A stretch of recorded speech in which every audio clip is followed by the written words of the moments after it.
are on the site of the castle. And it was the first time the Beatles had really stopped being semi-professional almost. Look at that. Absolutely fascinating.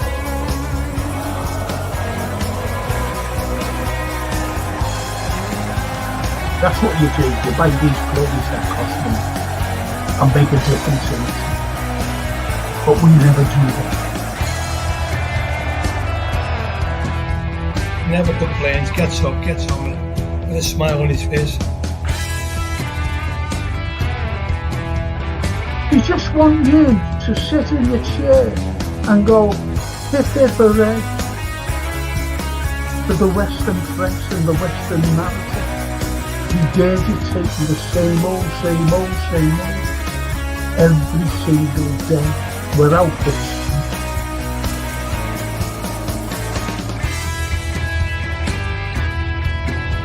If you haven't seen it before, please watch the first series, the first 2 episodes, the second series.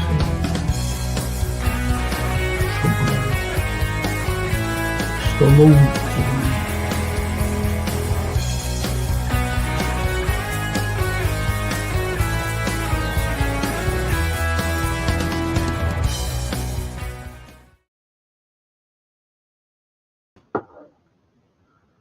Good evening, everyone. It's me. It's well, to be honest, like it's the history show, you know, boys and girls and everybody out there who's tuning in.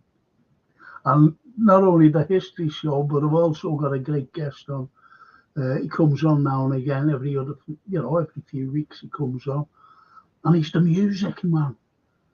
It's Derek Shelmerdine, and he's got loads to talk about music. Things that, you know, I'm a great music fan, and he says things that I was totally unaware of, if you know what I mean. You go, wow, I didn't know that about certain bands, certain individuals and things like that. You know what I mean? So before I Anthony Brown, the wonderful international artist, the Leonardo da Vinci of Liverpool. The Leonardo da Vinci of Liverpool. That's what I call him. Great artist. Fantastic. And I've just got to thank our sponsors of the Frank Carlyle Show, Gap Painting Services. These are fantastic. I don't want anyone to struggle. I really don't. I don't want any of our NHS workers struggling coming home after, 14-hour shift or whatever. Because I know that they do these shifts. Because of my own daughter, Francie, she does a 13-hour shift. 13 hours. So I do know. So don't be struggling. Don't be coming home and struggling trying to get a room done or whatever. Get these lads in. Because for the NHS worker, you get a special discount as well. That's what you get. The fully time served, the lads. Not only the fully time served, but the fully insured as well, just in case something happens. They're insured. Just get them in. And if you're an elderly person, like Derek Shelmerdine, and Anthony Brown, they're well older than me, you get special discounts as well. We go mad. I could feel it, the hands going around there. I was only joking then. But anyway, Gap Painting Services, please get them in. They are superb people. And I've got to answer these lads before I bring them in. Because as I said, it's a wonderful history show music, with Derek. Like Darwin the Goat. When does the show start? It started about 2 minutes ago, Darwin. Good evening, Frank. I hope you had a good start to your week, says Darwin the Goat. I never have a good start to any week, to be honest. not too involved with other things, and alternative news, put it that way. Everything is so. I watched 2 films today. I decided to watch 2 films. The most miserable films I've ever watched in my life. One was called The Road with Viggo Mortensen. I think he's a great actor. And Charlize Theron. Oh, Charlize. Miserable bloody thing. So, and then this other one come up, and it was Russian. God blimey. But it was done in 1979, this. So it was during the Soviet era. And in Russian. So I had to watch. I watched it. Just couldn't understand the bloody word. But what does it find out that it was about? These people who can move like glasses and objects, on a table. And it's about a little girl. And she can do it. But I couldn't understand, any of the rest of it, to be honest. That's the only thing I understood. And I want to say it was so miserable. Sleet, grey skies, and black and white as well. Just like the road. Anyway, Darwin, I prefer Jota in the low. Yeah, I agree with you there. Jota, cozy false line. Do you think it's a football? Me football once tomorrow night. I'm doing it. I'm doing one at 5:00. No, 5:30. 5:30. A pre-match one. Then after that, at 10:00, it's the post-match. That's tomorrow night. And Cozy, hey Frank, did you hear that Liverpool wants to say? I don't want him. I've heard things about it. Not things, Is that the lad from the Bundesliga, second division? Don't want him. Someone who watches a German lad said he's not much cop. And I go along with that. Anyway, Cody, he's a 19-year-old Greek striker. I heard very highly rated. Have you seen him play? Oh, so it's the wrong fella. There's another fella sounds like him, But he plays in the Bundesliga. Unless it is him, I don't know. Love that show. Is sponsored. Big up, Frank. It's been amazing to see your growth on the channel since I subscribed to it. Thank you, you never walk. I really, thank you. I really, tapping the goat and everyone. Right, so I hope you're well, says the football flashback. I hope you're well. What's your goal in 2025? Did I make a New Year's resolution? I did actually. And it only stems from last year as well, and the year before, and the year before. And you might go, oh, wait. But I always have a New Year's resolution. And you know what it is? To be nice and respectful to people. And that's what I am. If they show me a little respect, they get an abundance respect back. That's my New Year's resolution. Make it every year. And to help my daughter and my little immediate family, my little granddaughter and my 2 grandsons. Oh, boys, who I help my daughter. Well, Frank, the derby has finally been rescheduled, says Copper Cow. Go ahead. I don't know when it is. When is it? Never heard of that. Who's your favourite musician? Mine is Bob Marley, says Darwin the Goat. Oh, just listen to Derek, honestly. I was listening to The Sun is Shining today to bring good vibes on a Monday. That's nice. That's good, Darwin. That's really... I watched a documentary on him recently called Marley that I love. Have you seen? I watched a bit of it. I've only watched a bit of it ages ago, to be honest. Just a great lad. Just a great lad.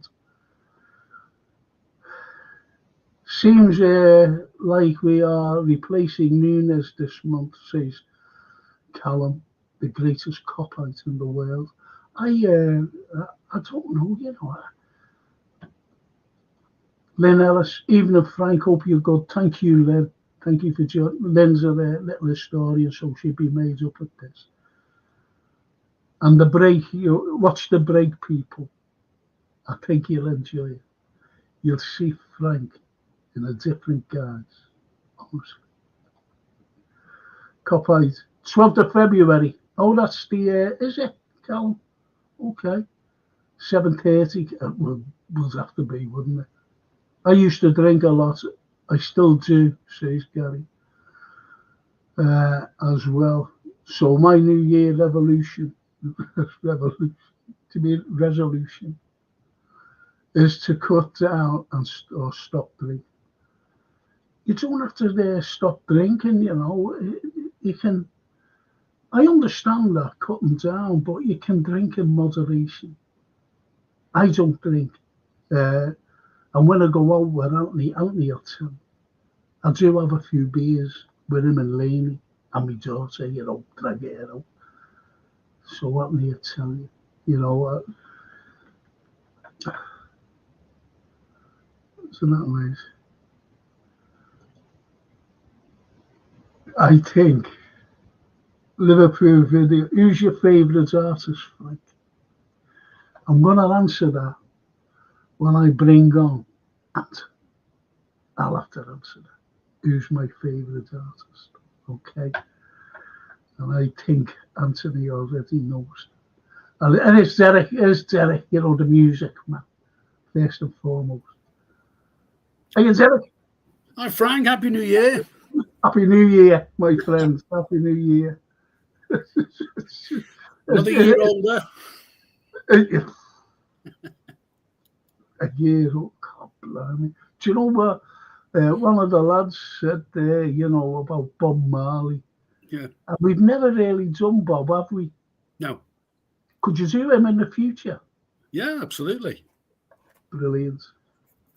Brilliant. Because I think, do you know what? I tell you, who it reminds me of, right? You know the way people, like, you know, whatever genre of music they like, no matter what, heavy metal or whatever, right? And everybody likes Johnny Cash. And yes. I think Bob Marley's the same. I think you're right. You know what I mean? Those two lads, everybody likes them, if you know what I mean. Bob Marley and Johnny Cash. And they remind me of each other. That's all I mean. Yeah. You know what I mean? Totally different.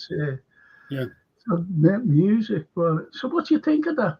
Do you think I'm right there? Yeah, that'd be good. Maybe we could do Johnny Cash and Bob Marley in the same show. Oh, brilliant. And you know what? I think I'll get Jason to play about 20 seconds of each music. Yeah, that'd be you good. know, to show the difference. Yeah. To show the difference, you know, with Bob and Bob, I think I know him, don't you? Bob Marley and Johnny Cash, you know what I mean? That's brilliant. Met Johnny Cash, you know.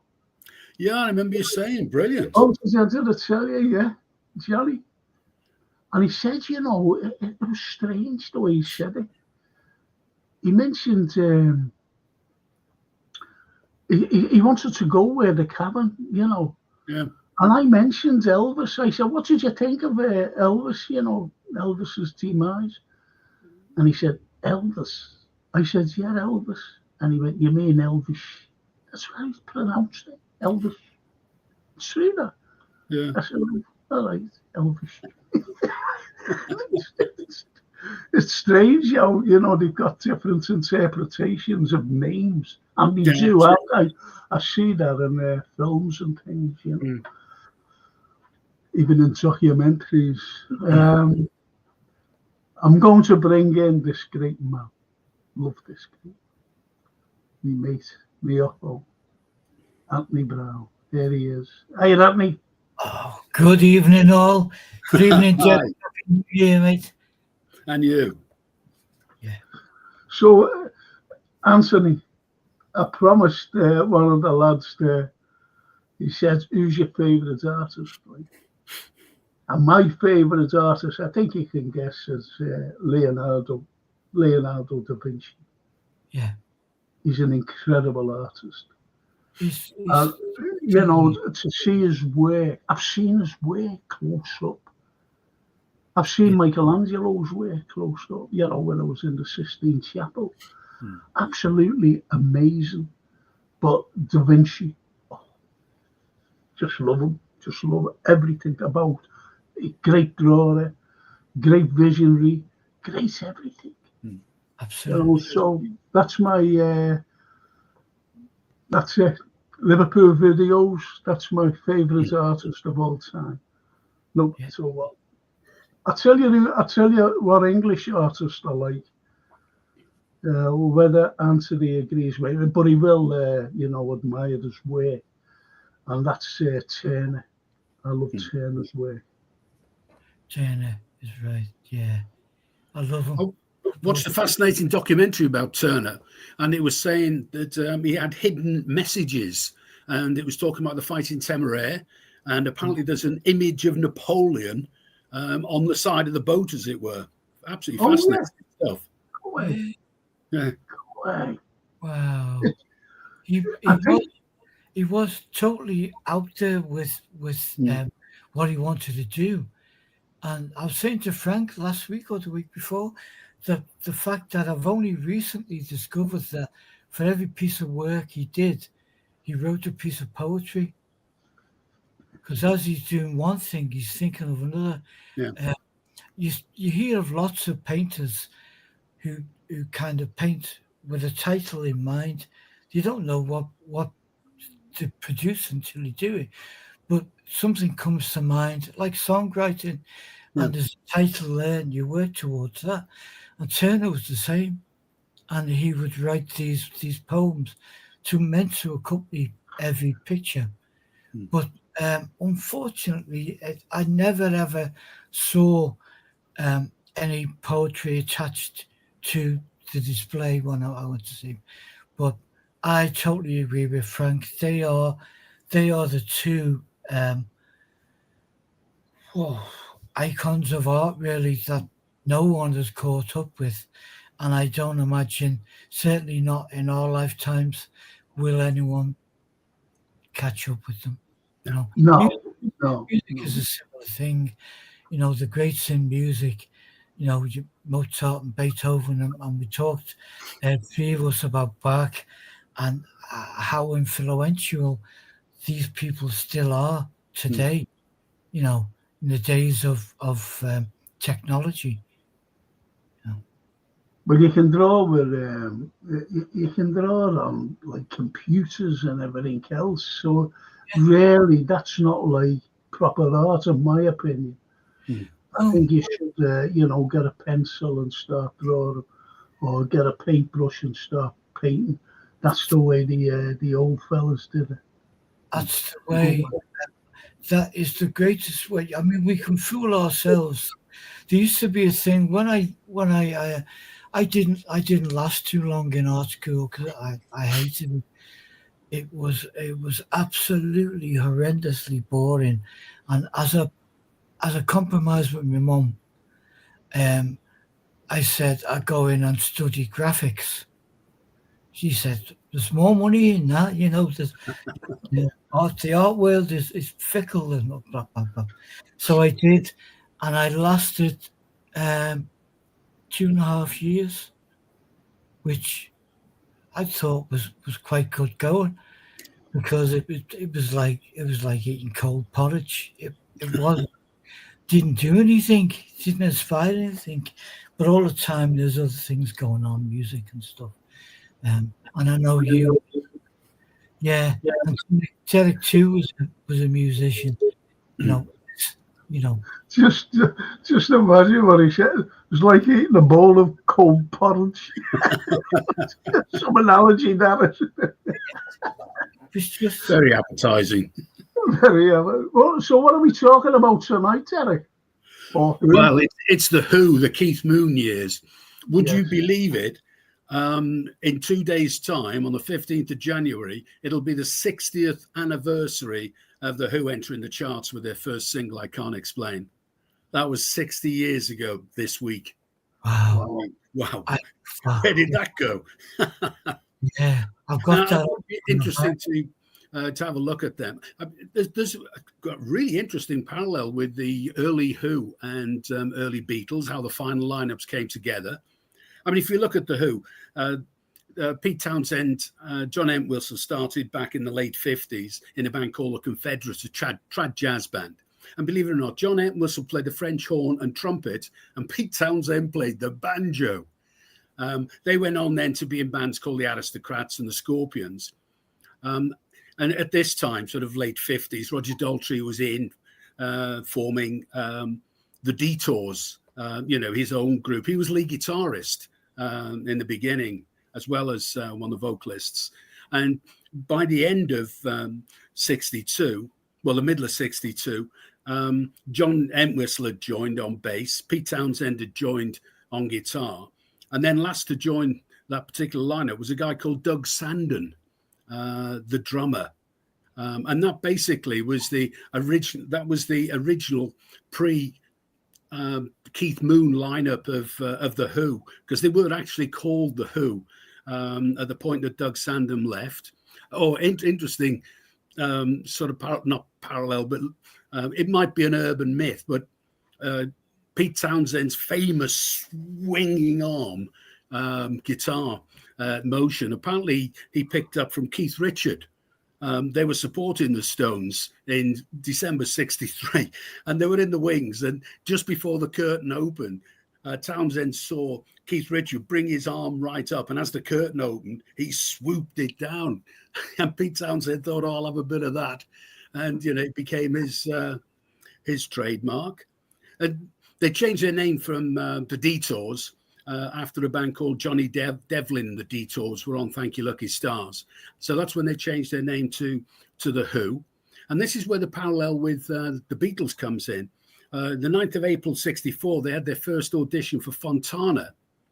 And they also failed an audition for BBC Radio the same day. But the A&R man that auditioned them, Chris Parmenter, he thought Doug Sandon was a weak link. And like Pete Best, that was the end of his career in the Who, the Detours. And interestingly enough, he'd been with the band for about 2 years, the same sort of period that Pete Best had been with the Beatles, because the name was really fluid at this time. When they auditioned for Fontana, they were called the Who. When they put their first single out, they changed it to the High Numbers. And when Pete Townsend applied to the BBC for the audition, they were called the Detours. And by the day of the audition, they were called the Who. So, there was a lot of... Any idea why, they renamed, the Detours to the Who? Any idea? Was it like who are these? I think that was at the bottom of it, basically. It was not really a pun, but, the Who. I think that was... quite a part of it. Interesting audition time as well, before Keith Moon arrived. They actually auditioned Brian Redman, who'd been in the Foremost, and they auditioned Mitch Mitchell before he joined the Jimi Hendrix Experience. So in a parallel universe, you've got a version of the Who possibly with Mitch Mitchell. So that's something to think about. Because, the Who would have been a very, very different band with either of those two drummers. Can I ask you something? Because Roger Daltrey always just sang, didn't he? He was just the lead singer. That was it. Now, you did surprise me by saying that he was actually a lead guitarist. Yeah. Is there anybody, great singer or whatever, who couldn't play an instrument? If you know what I mean, just sing. I think most of them play guitar. I mean, Elvis played guitar. Yeah. A lot of them play. Ringo plays piano and stuff. So I think an awful lot of them, have a musical ability. So I'm the only singer in the world who can't play a musical instrument. Don't forget, made an record. So I can't play an instrument, though. But that's me. The flutes. So, Play the flutes. oh, the spoons, yeah, I forgot about that. On the top of the table after me and Gary Rigby's had a bevy at two, I know. top of the table. Yeah. And when we were kids, everyone played a kazoo. Yeah, absolutely. Or a cone. Bit of paper over the cone. Yeah. Can I ask you something, Anthony? Before we go back to the wonderful Derek. The Liverpool video says is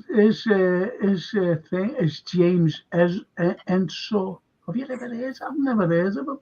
And he said, I was recently in Ostend, Belgium. I saw his house. He lived to love his work. And carries on by saying it's a bit dark, but I love how he criticises society. Well, that should have been at one time. That was the artist and the musician's duty, is to say something about what was going on in the world. But obviously, not many did, and not many do, and next to none do now. Yeah. It's strange, isn't it? Okay, Derek, I'm sorry to interrupt, but, I had to get that in. Sorry. No, absolutely. No, it's interesting how you look, but in the early 60s now, the sort of 1962 time, which is when Keith Moon comes into the story.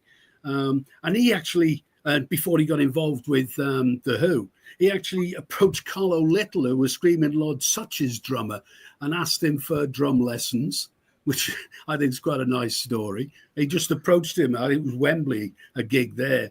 But what's interesting is how close-knit all these people are, because Carlo Little was one of the drummers, the occasional drummers with the Rolling Stones before Charlie Watts joined. He played with them a few times. So, again, in a parallel universe somewhere, you've got a version of the Rolling Stones with Carlo Little as the drummer. I mean, Keith Moon was in a band called Mark Twain and the Strangers at this point. And they failed an audition for the Light programme, as the BBC pre-Radio 1 days, and they lost out to the Dave Clark 5. And just before the audition where Keith actually becomes member of The Who, he auditioned for Shane Fenton and the Fentones. Of course, Shane Fenton reinvented himself as Alvin Stardust. Yeah, Stardust, yeah. Right, yeah. And he actually lost out to Bobby Elliott, who, found fame with the Hollies. And then it was sort of April 64 when Keith Moon auditioned for The Who, apparently played Bo Diddley, Bo Diddley's Roadrunner. And apparently he destroyed the bass pedal because, the Who had a different drummer at that particular time. Because, he had a fairly heavy-duty approach to drumming. And I can sort of vouch for that. There are very few, if you change the instrument, the gear itself, the instrument, it'll make you a better player. That is very true of the bass pedal for a drummer. I remember, we were support band back in the day, and we supported this other band. And I used his drum kit because they didn't want to set up two. And he had a Slingerland at the time. It was one of the top end makes. And the pedal was so much faster. And I can imagine if he was playing with his style on a pedal that wasn't that expensive, I could see that the various mechanism wouldn't do too well. Wow, that's incredible. That's I'll tell you, Eddie Grant. I liked Eddie Grant, and he reminded me a little bit. I'm sorry to go off a digress from The Who, but I liked Eddie Grant, and to me, him and Bob Marley, it was the same like music. Am I right by saying that? The same type of music. Eddie Grant, like Bob Marley. I think it's in the same sort of area. Yeah, absolutely. I think Bob Marley opened a lot of doors, didn't he? Yeah. it came through. And as you were saying before, guys, about Johnny Cash and Bob Marley, and the thing in common with them that they were universally, globally loved. Yeah. All walks of life. Absolutely. And I don't think there's many artists. I mean, that would be a really interesting program to be part of with Derek if we did that. I can't, for the moment, I can't think of one other artist like them other than the Beatles, Lennon maybe, but that is globally accepted and appreciated the way they were, Yeah, and it's very much sort of cross genre as well. They both influence. I mean, you look at Johnny Cash particularly. He I think quite a lot of influence across more into the sort of rock area as well. And he wasn't really a crossover artist. I mean, he was he was a country artist. But both of those guys, they sort of stretched across. They had a sort of universal appeal. Difficult to put your finger on it and say because of. I think some people it's just like that. It's almost a sort of charisma thing. You can't create charisma, as it were. Yeah, absolutely. But Gary says, I'm sorry there. But Gary says, Gary Rigby, that is. Don't forget Lee Scratch Perry. He gave Bob Marley a start. He was with the Wailers. He was the Wailers' first producer. Yeah. I've never heard of him. And the Liverpool video, when we were talking about the artist, JM, was Turner. That's the same Turner. And Gary says, my favourite artist to be was Aubrey Beardsley. He inspired me to start sketching. Yeah. He carries on by saying, I like Dali and the Surrealists. Yeah. Oh, no, not me, unfortunately. Well, it's like music. It's that one will touch the other, and what's interesting listening to Derek when he was talking in about these names, which are now massive names, Keith Moon and stuff, trying to fit in an audition with a band, and now we couldn't imagine that, because their individuality is what makes them brilliant. Absolutely. Fantastic. And trying to knock the edges off that so that they can fit in another little squeaky band or whatever. You couldn't imagine how bad that would have been, really. And the other one that is surprising, because 63 were on the birth of English rock and roll, really. Absolutely. And you've got a lot of crossover artists. You mentioned two brilliant drummers, Mitch Mitchell and Charlie Watts, who were jazzers, weren't they? Yeah, absolutely. Both had a jazz background. Yeah. I mean, Charlie Watts played for Alexis Corner, the original Blues Incorporated. And he was still semi-pro. Can you imagine? He still had his day job as a graphic designer, funnily enough, while he was playing for Alexis Corner. He didn't turn pro, apparently, until he joined the Stones. Wow. How different it could have been. And absolutely. But the Who story is interesting because we're really at the sort of first piece of the jigsaw now. They had a second audition for Pete Meaden, for Parmiter, for Fontana. And this time now Keith Moon's with them. And they were very involved with a guy called Peter Meaden at this stage. He was big in the whole mod thing. And it was Peter Meaden that was very much the guy that created or helped them create their whole mod image. And he persuaded them to change their name from the Who to the High Numbers. So, they were the Who before they were the High Numbers. And they released one single, Zoot Suits and I'm Your Face. And it was actually promoted as the first, literally, quotes, the first authentic mod record. It didn't trouble the charts at all. But it really got them moving. And then they came to their first successful single as the first single as the Who, I Can't Explain. And it's rumoured that Jimmy Page played. Well, let's say the jury's out as to whether Jimmy Page played on the guitar. I mean, a sort of 15, 16-year-old Jimmy Page was doing loads of session work, and he did do session work with them. And I think what the background to that is that, you know, they all do several takes. And it's not definitively known whether Jimmy Page actually plays on the takes that ended up as the single.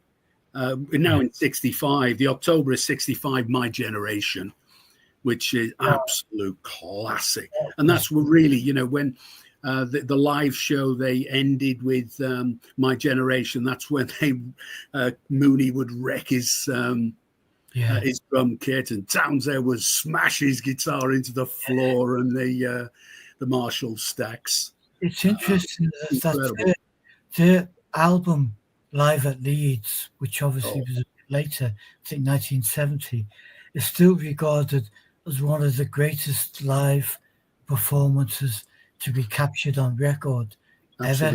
Absolutely. And the Alfred Ross says, evening to the three wise men. And look at all those.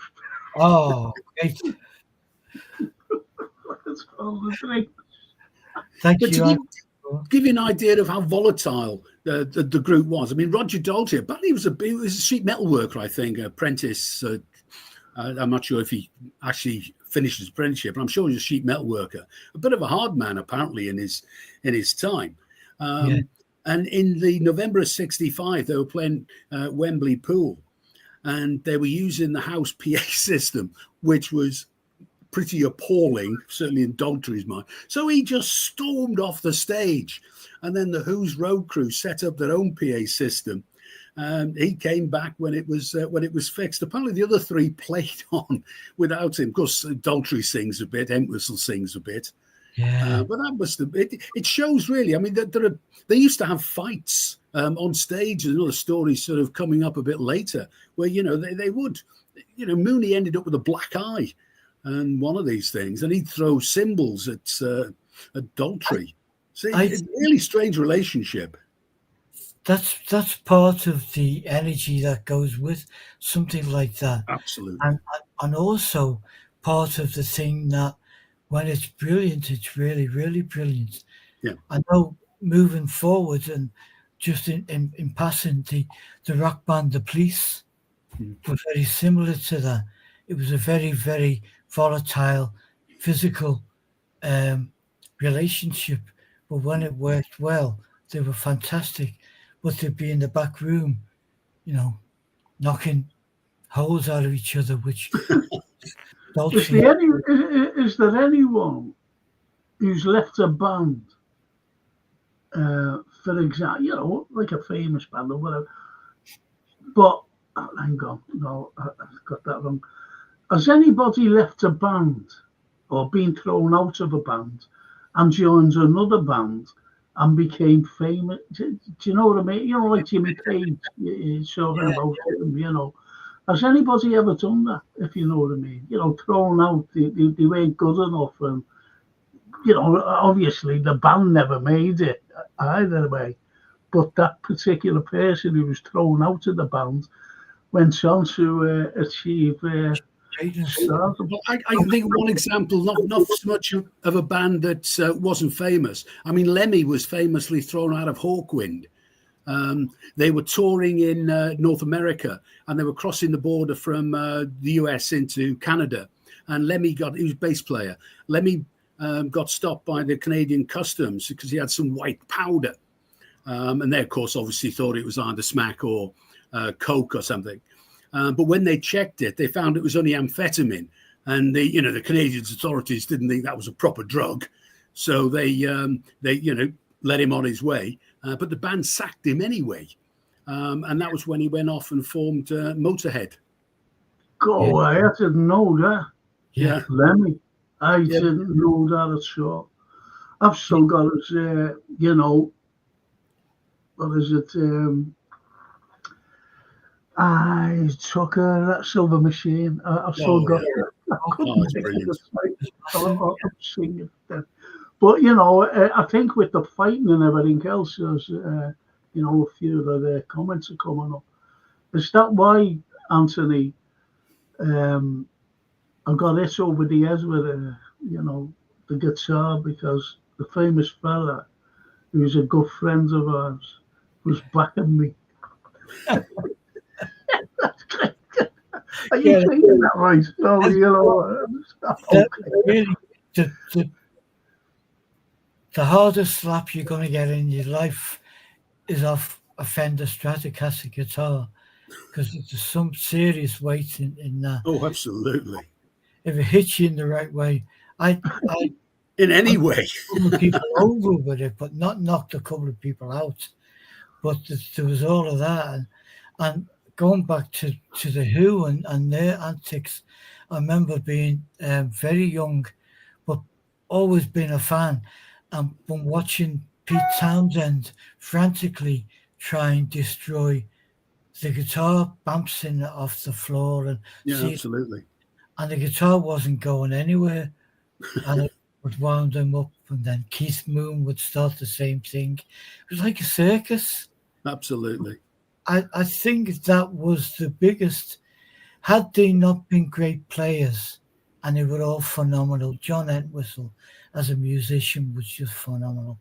Had they not been great players, that would have fizzled out and gone within a year, maybe less. Yeah.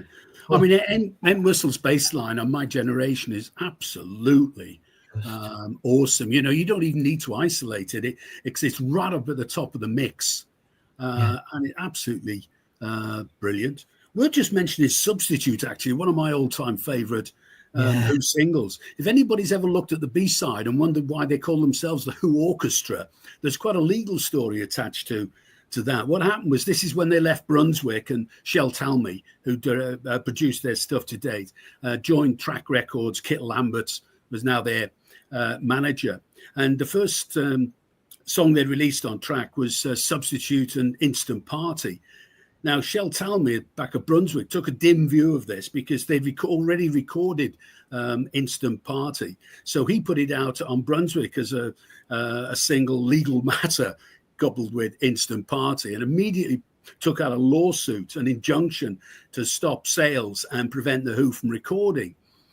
So they you know, their single Substitute just started to chart, and they were expecting it to do very well, as you would. So what happened is they brought in the Graham Bond organization, and under the name of the Who Orchestra, they put a different B-side, re-released Substitute with a new B-side, Who Orchestra, Waltz for a Pig. Ginger Baker was in the Graham Bond organization that time, and Ginger Baker actually wrote that, and apparently bought his first car on the songwriting proceeds of that song. Sadly, he crashed it within weeks. Story, what a story! I did hear a story which you might be able to say yeah or nay, it was fake or whatever, that Pete Townsend, when they started to earn a bit of money, he bought a house in, I think it was somewhere like Kensington, very upmarket London, in amongst the lords and ladies who all lived in the houses, rather like our Victoria Street, where that's how close the houses were. And he used to receive complaints from people to say I was too scruffy, too loud. He didn't like his car being parked outside all the time. So constant sniping. So that's when he wrote My Generation. Yeah. Which lyrically, if you listen to the lyrics, you know, it's brilliant. Hope I die before I get old. Get old. Yes. Like you, gang of complainers. It shows you, doesn't it, though, you know, how music resonates with us all. You know, it gives you great memories, gives you bad memories. Yeah. Excuse me, it gives you bad memories as well, but more so good memories than anything else. It reminds you of family, it reminds you of friends, it reminds you of loved ones, you know, loved ones in the past. It reminds you of everything. And that's the beauty of music. Yeah. And that's, Totally. you know, Become a landmark. It's a landmark in life. yeah, of It's course. interesting you should say that about Bad Memories, because Tommy, arguably the one of the pinnacles of the Who's career, certainly very, very famous for it. Sometimes often considered to be the first rock opera, but SF Sorrow from Pretty Things was actually released before that. But Tommy goes back. Tommy was released in the sort of early summer of '69. But it goes back to '67 when they were on a tour of America, and the plane developed engine trouble. Apparently had an emergency landing, and it was a very bumpy ride, and it was quite a nerve-wracking experience. This is a serious in-flight problem they went with, and it inspired Pete Townsend to write a plane crash song called "Glow Girl." Which was intended to be a single, but for whatever reason, it never came out as a single. But it did come out on their Odds and Sods album, so it's not difficult to get hold of and listen to. But what's interesting is one of the lines in "Glow Girl" is "It's a girl, Mrs. Walker, it's a girl." Well, of course, in Tommy, it's a boy, Mrs. Walker, it's a boy, and that's very much. Was the sort of start of some of the thoughts for Tommy. Just worth mentioning, the other big inspiration for Tommy was the Indian avatar Meher Baba. That was silence for about 20 years, but it was very much Pete Townsend was introduced to him by Mike McInnery. I think he was the editor of International Times, but he's the guy that designed the Tommy cover, and he introduced Pete Townsend to Meher Baba, and it was those teachings that inspired the sort of idea behind the Tommy project. Hey, can I ask you about? I know I'm digressing again, but you did mention about designing a cover, an album cover. Mm-hmm. What's in your opinion? Just yours. What's the greatest album cover that you've seen? Very difficult. You've got the likes of The Wall, haven't you? Pink Floyd. Right, yeah. You've got it was plain, but it gave a message out, didn't it? Yeah, it really did. You've got the likes. Lynn Ellis plays Evening, Frank and Anthony and Derek.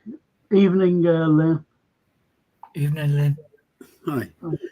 Hi. I think the Who, in terms of album covers, were closer to the image of the Stones. Yes. Whereby they were not looking for global acceptance. They wanted the music to be liked.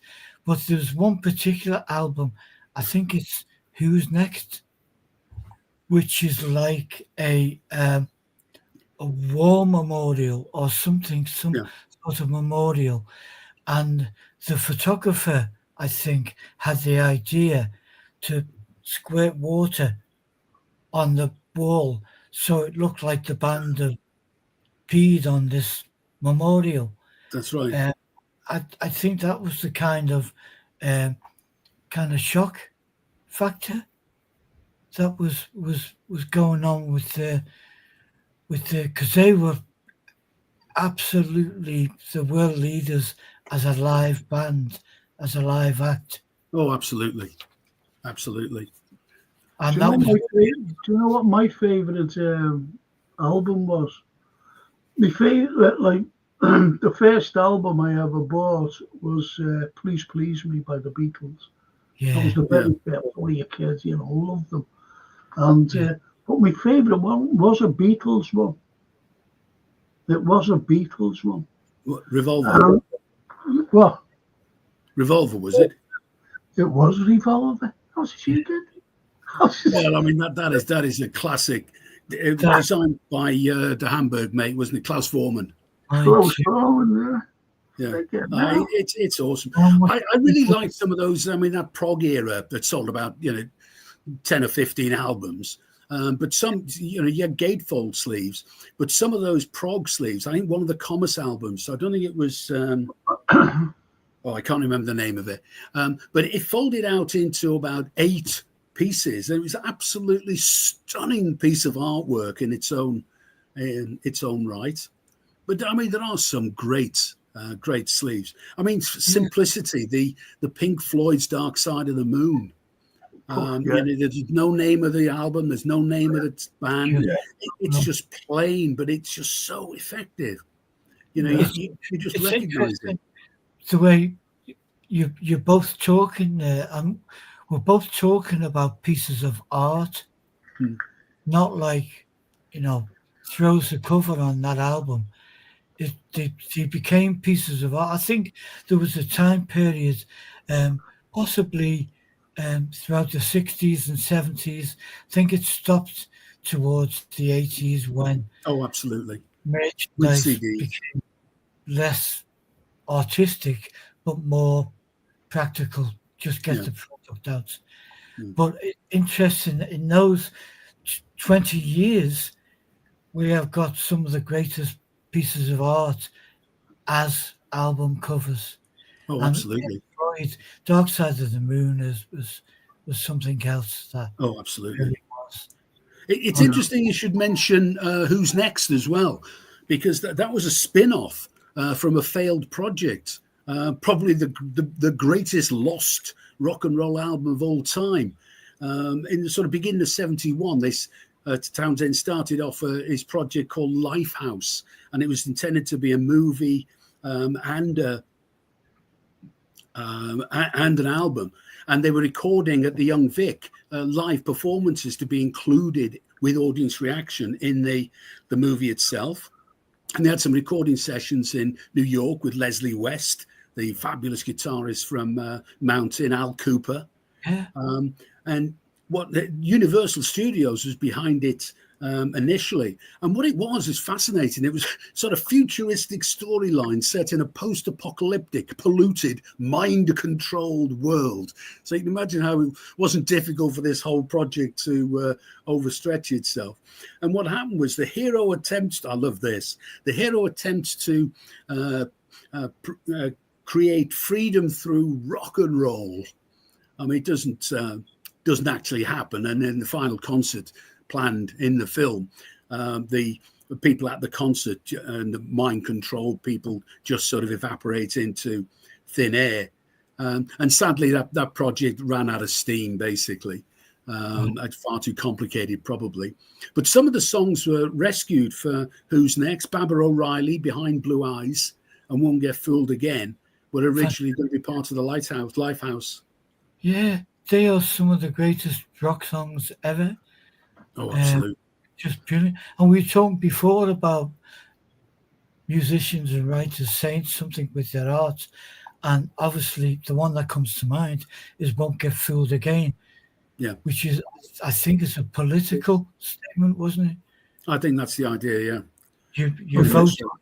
Well, Gary Rigby says two best new albums, A Quick One and Sold Out.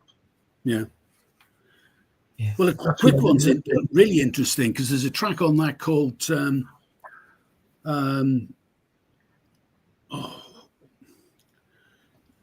Quick One While He's Away.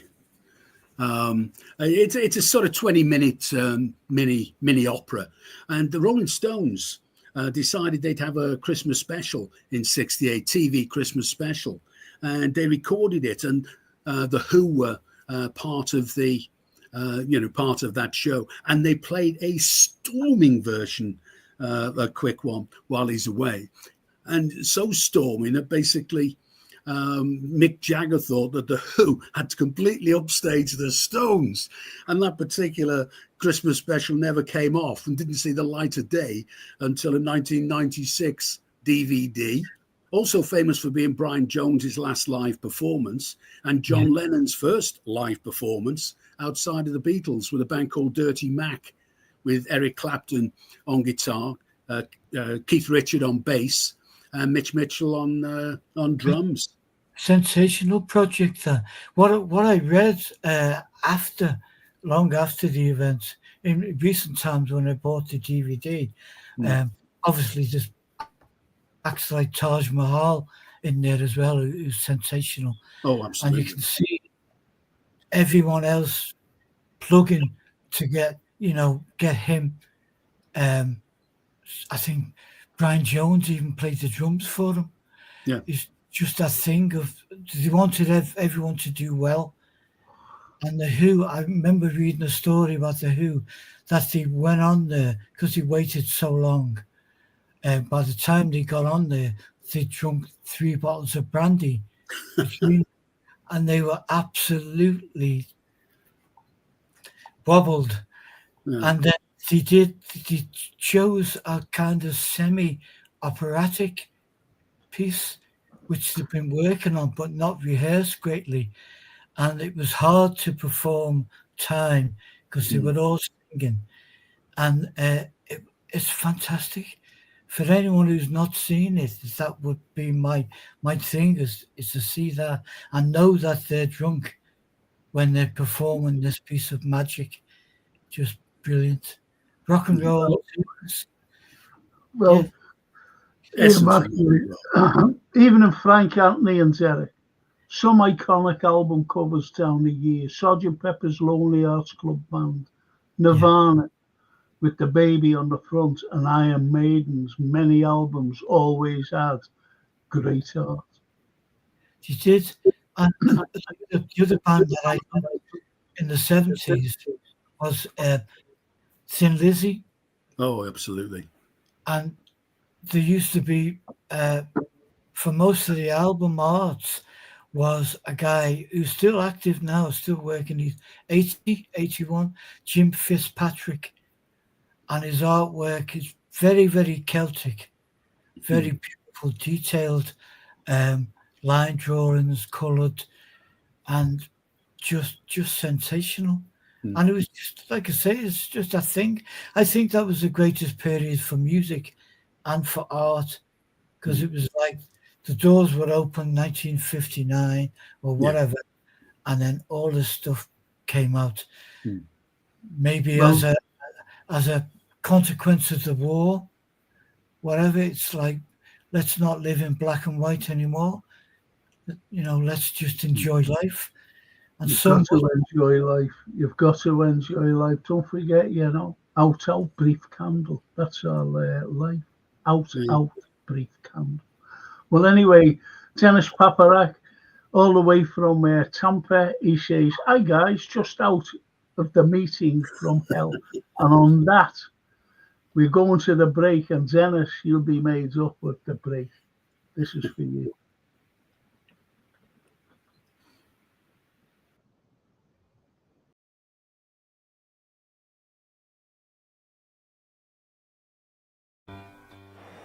As with the Port of Liverpool building, again, Cunard, was no expense spared because of the lucrative. Further down into the Cunard building, here we have the air. Further down into the Cunard buildings, here we have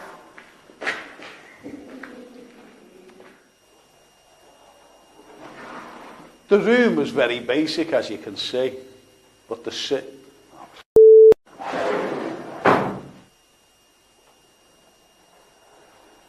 rooms were very basic, but at least the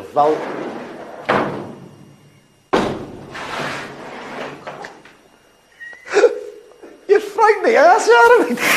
Do you know what was coming through? And I'll start talking as I'm coming down.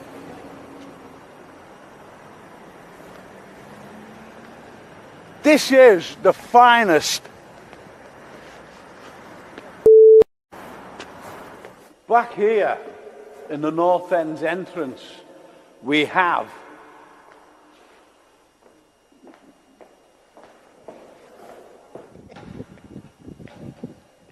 shouldn't have said that on camera, should I?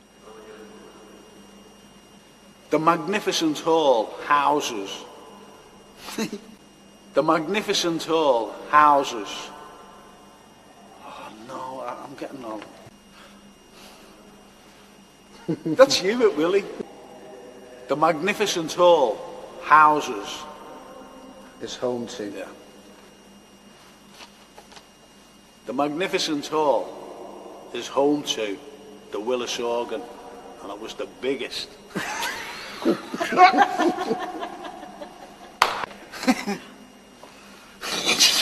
That's you. There we go.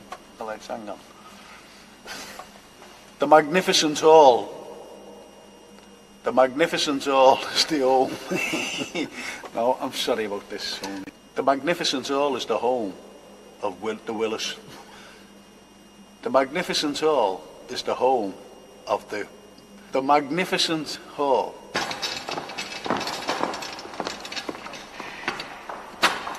Am I on camera? Right.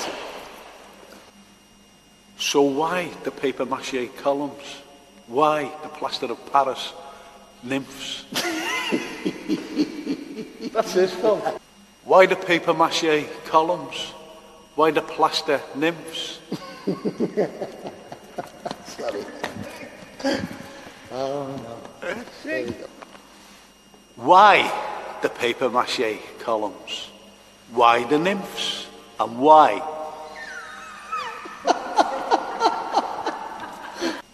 Why the paper?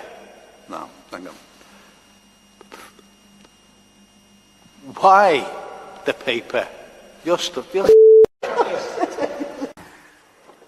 And this is where the prisoner would be.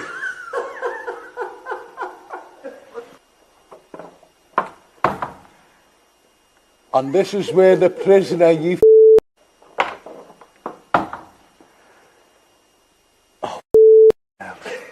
Once the prisoner was called, he'd be through this gate, the gate firmly shut behind him, along this dark passage, waiting in the court for his fate.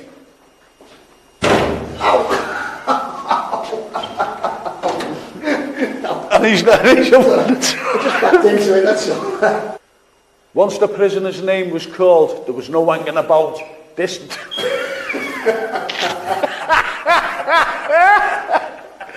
I couldn't open it. Oh, brilliant. Oh, brilliant. Once the prisoner was called, there'd be no hanging about.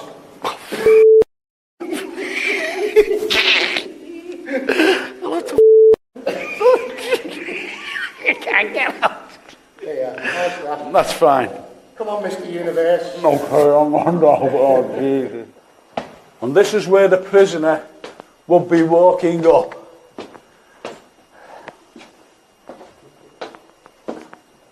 I'm walking down.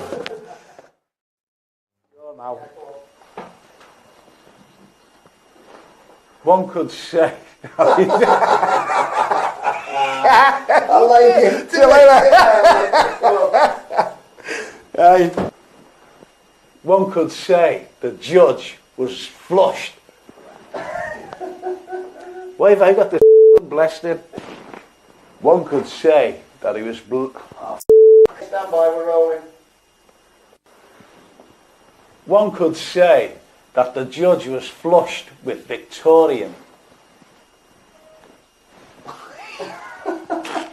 Doesn't work, doesn't it? No.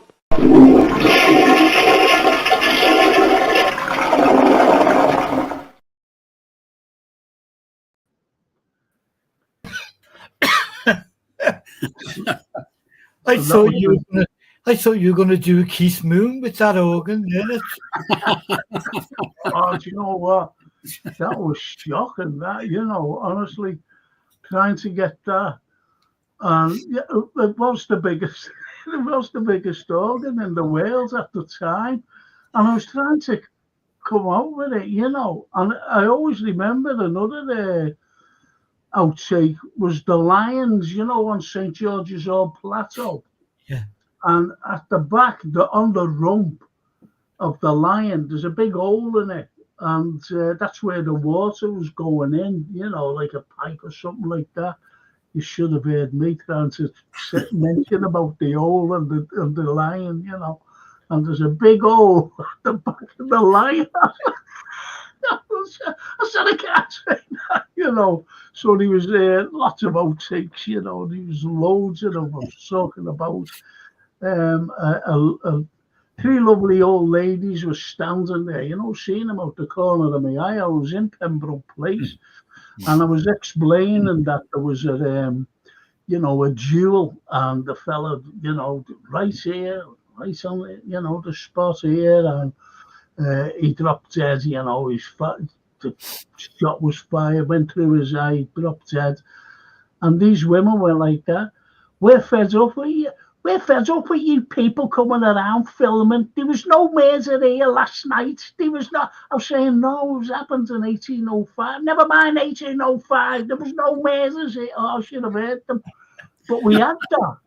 We had that on tape, but someone went over us, unfortunately. Oh, And that would have been one of the best ever. Should have heard them, you know, screaming at me. I was going, no, she thought it was going to have a report to someone, you know. So it's things like that. It's just, and as Dennis says, LMAO, of course, priceless, he says. And you say, bragging about, yes. And great outtakes then, Frank.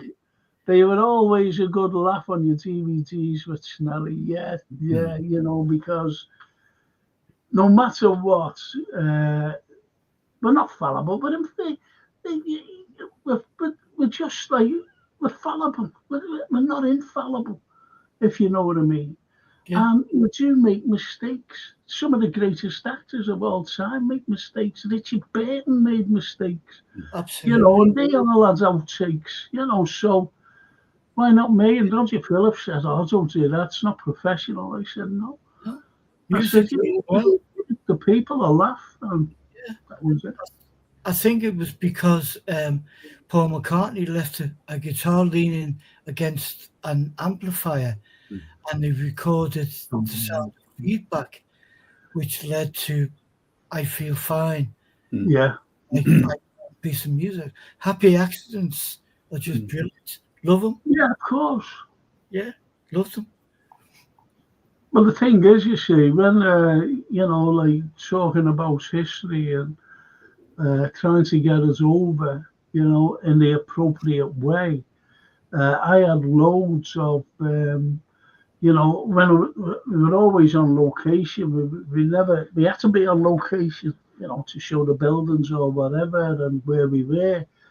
And you had loads of cars, especially on a road, going past and beeping, you know, as you obviously see in the camera and things like that, and beep, you know.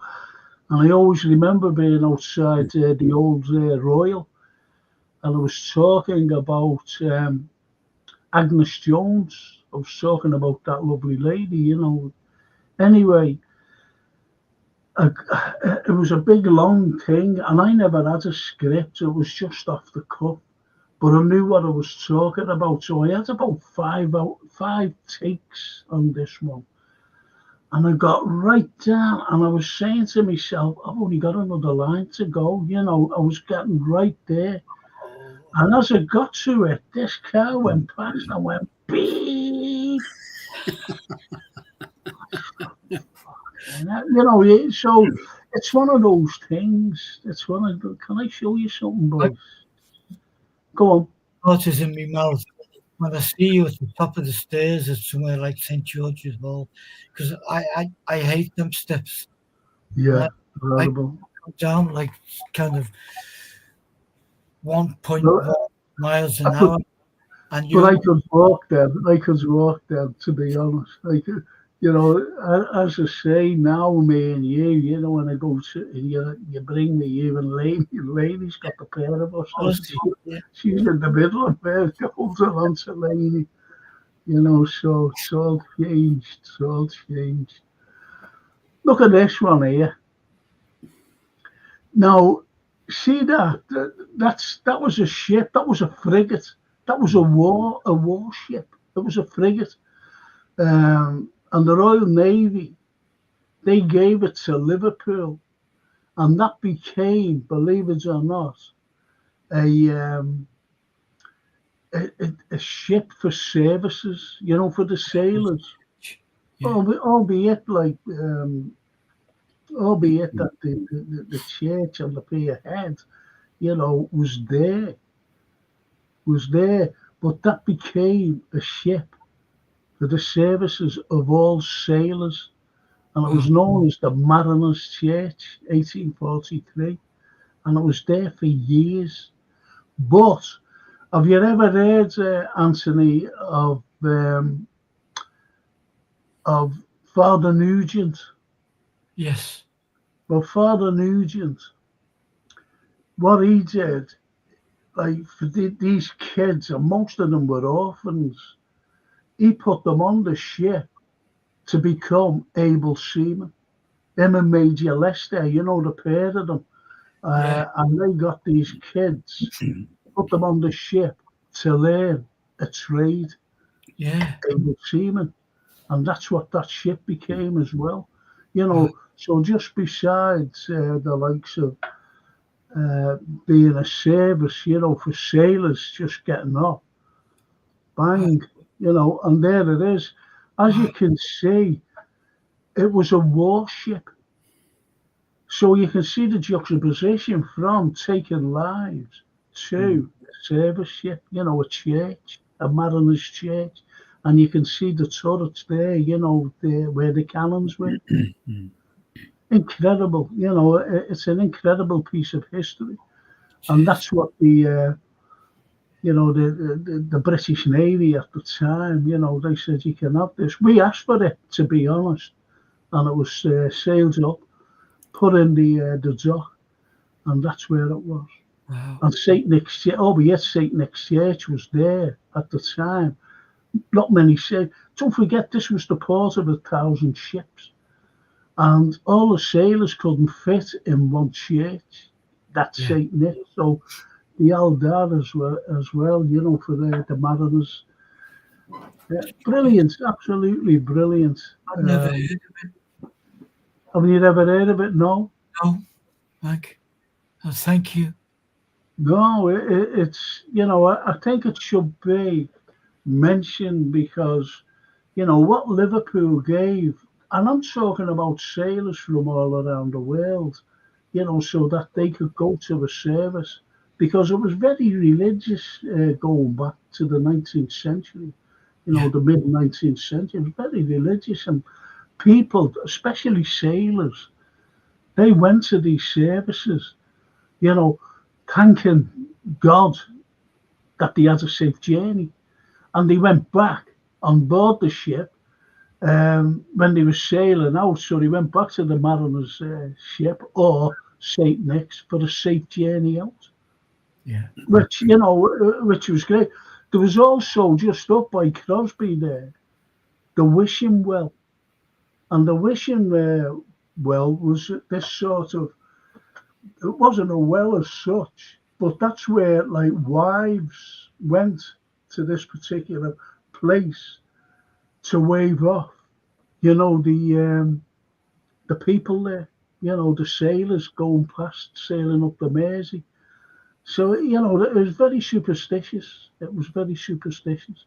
And I thought, you know, that it should be mentioned, and especially about this wonderful ship of ours. What do you think of that? Wow, just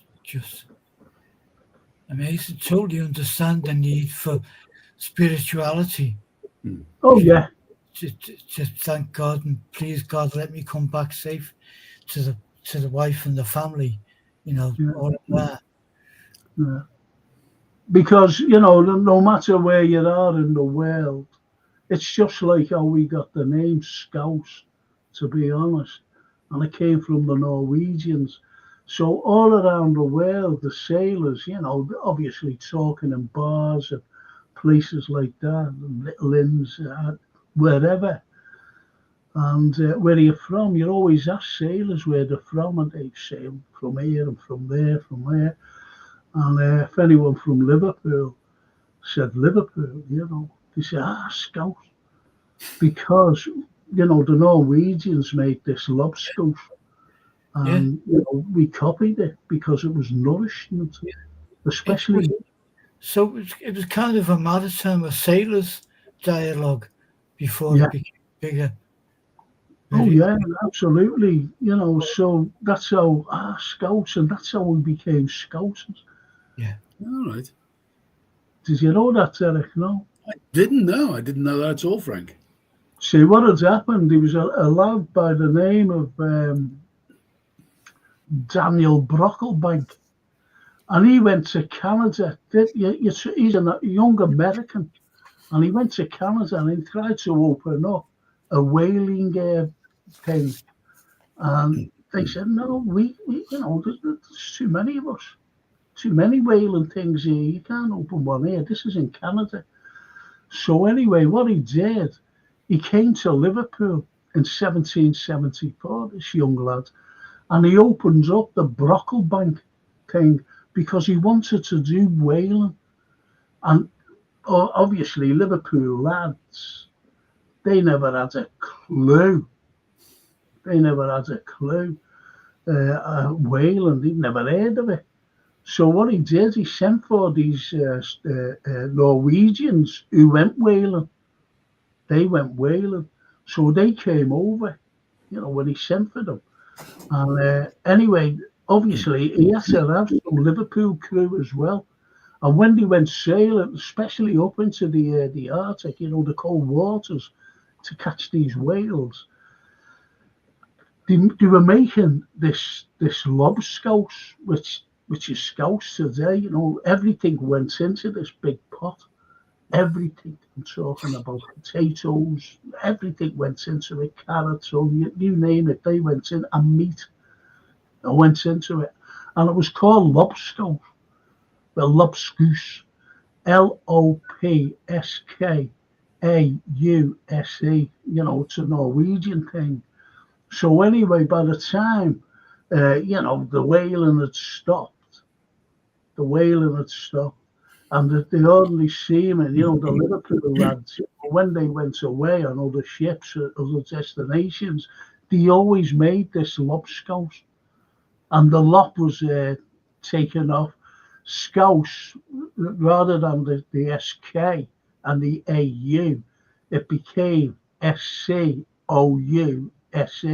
Scouse, and they just, called it Scouse, and that's where, people from all around the world said, Scouse, other sailors, that is, from Liverpool, Scouse.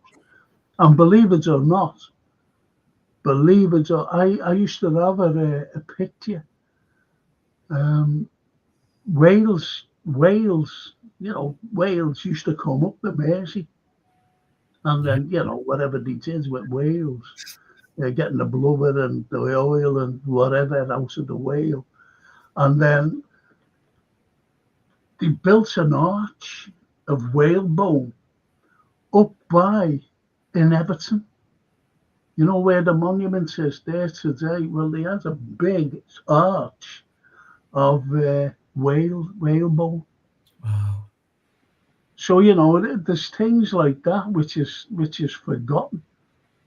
It's just forgotten, and it's like the lockup itself, which is, how can I put this? People say they call it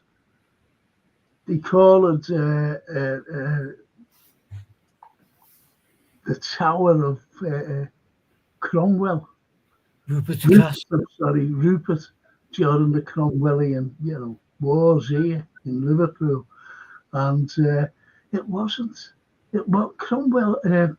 Rupert didn't build that because he was here between May and June 1644, and yet that particular tower, that lockup, was built in 1787. So it was well after, Rupert was here. Rupert's Castle, as they called it. So there's things like that. That's a little myth surrounding Rupert and the castle. Wasn't even built, it was built well over 100 years later. Misinformation, even in them days. Yeah, even in those. Let's see what the lads have to say.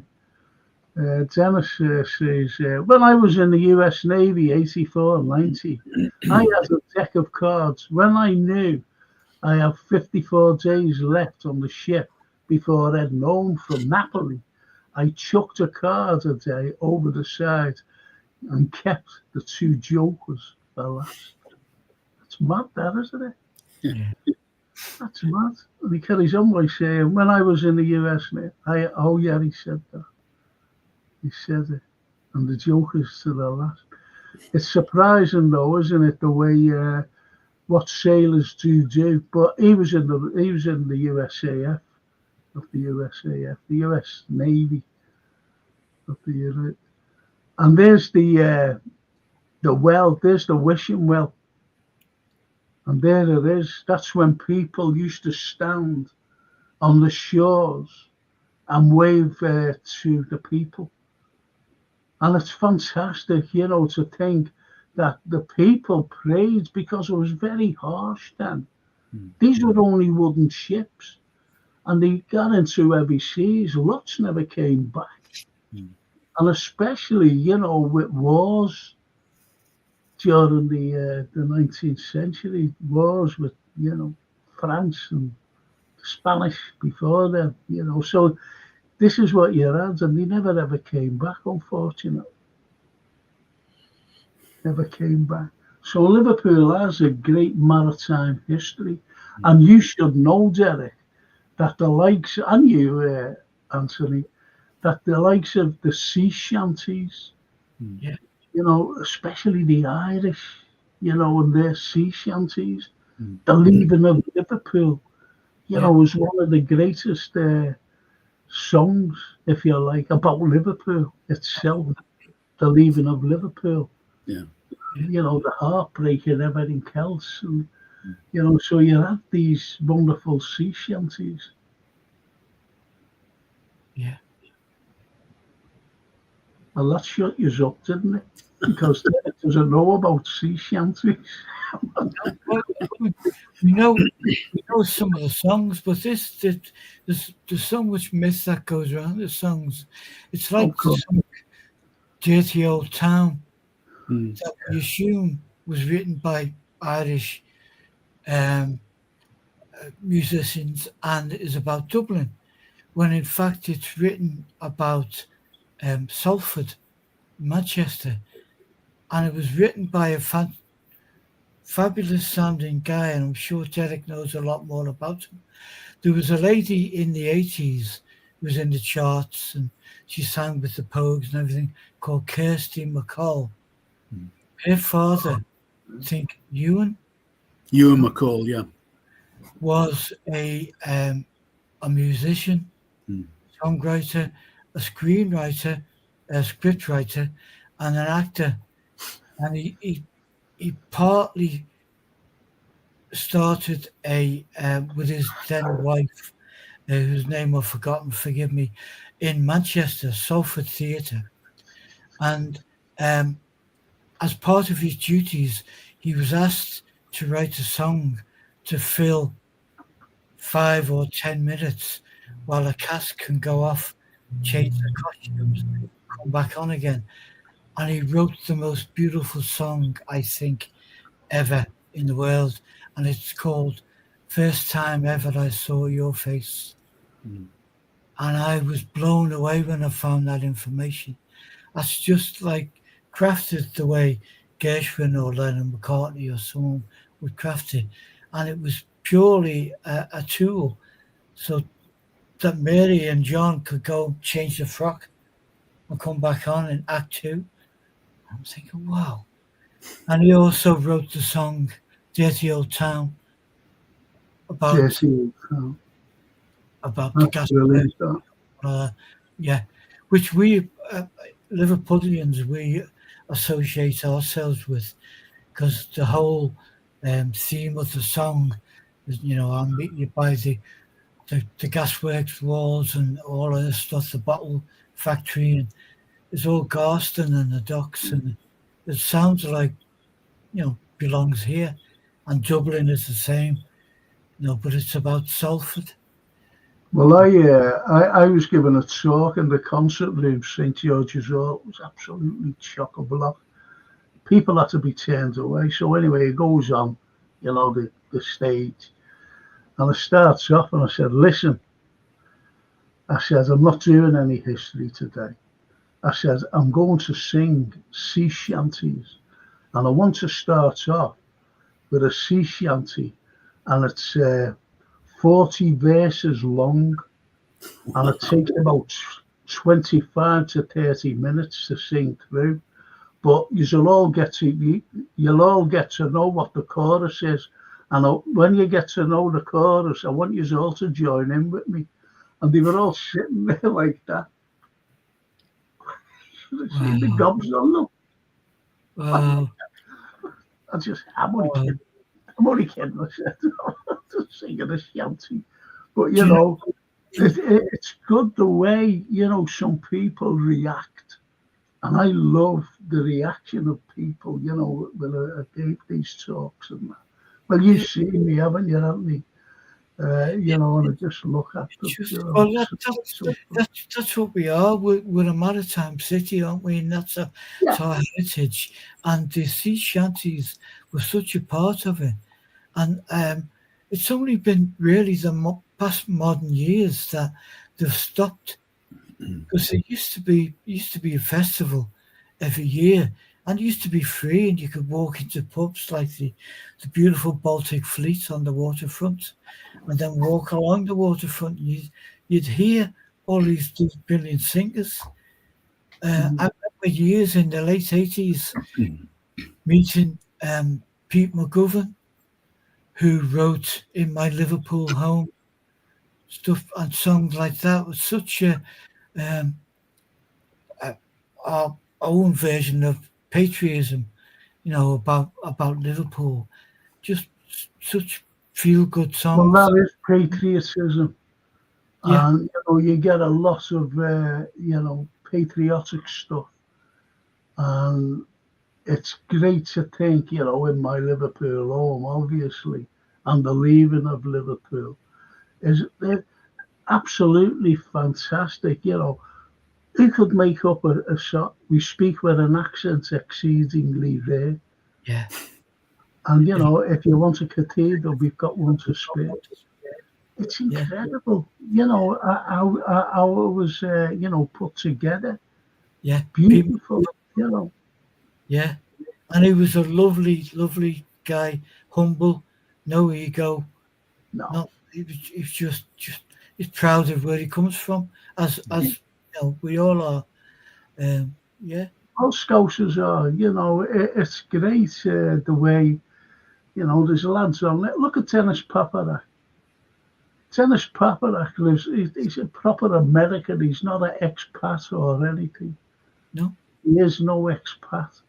And yet, he loves coming over to Liverpool. And him and his little band, he's got a band, he's in a band. And they play the Cavern pub. They come over. And it's great. That's what they want to do. They love Liverpool. Just love it. And I think it's great. And Derek, did you ever go to any of the Beatles festivals, what we had in the August? No, I haven't been to any of those. I think your book would do sensational well in that environment.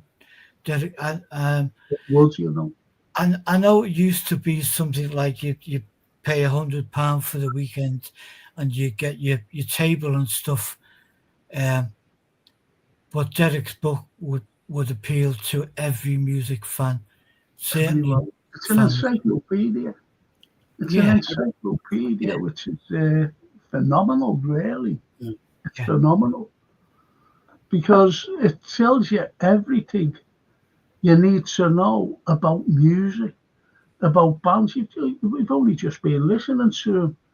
And all of the connections as well. Connections, yeah. Which to that guy, No, I didn't know Lemmy was actually sacked. Yeah. By Hawkwind.